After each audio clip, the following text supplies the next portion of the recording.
এবার সবজির বাজারের খবর জানবো। মাগুরা থেকে সরাসরি যোগ দিচ্ছেন সহকর্মী শেখ ইলিয়াস মিথুন। মিথুন, সবজি বাজারের পরিস্থিতি কেমন দেখছেন? সরবরাহ স্বাভাবিক আছে কিনা জানাবেন।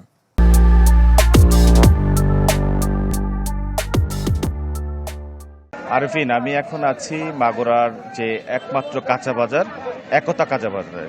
এই বাজারে এসে আমি সকাল থেকে দেখেছি যে আসলে ক্রেতা বিক্রেতায় মুখর হয়ে উঠেছে বাজারটি।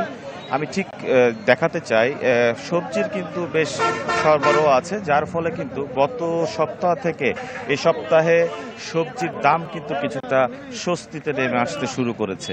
তো আমি যদি একটু বলতে চাই, পেঁপে বিক্রি হচ্ছে 10 টাকা, পুঁইশাক বিক্রি হচ্ছে 30 টাকায়, কাঁচকলা বিক্রি হচ্ছে হালি 20 টাকা, আলু আছে 18 টাকা, পেঁয়াজ বিক্রি হচ্ছে 45 টাকা।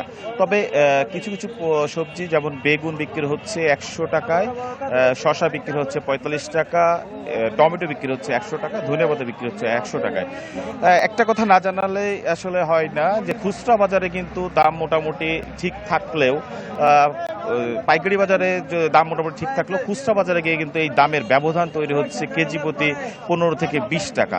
ক্রেতারা বলছেন যে তাদের এই উচ্চ দামে সবজি কিনতে গেলে তাদের নাভিশ্বাস উঠে যাচ্ছে।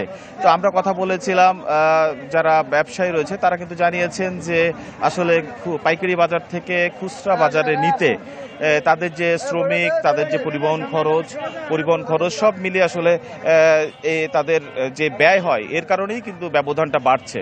তো আরিফিন, যেমনটা আসলে জানাচ্ছিলাম, মাগুরার সবজি বাজারে স্বস্তি ফিরতে শুরু করেছে। মিথুন, ধন্যবাদ আপনাকে।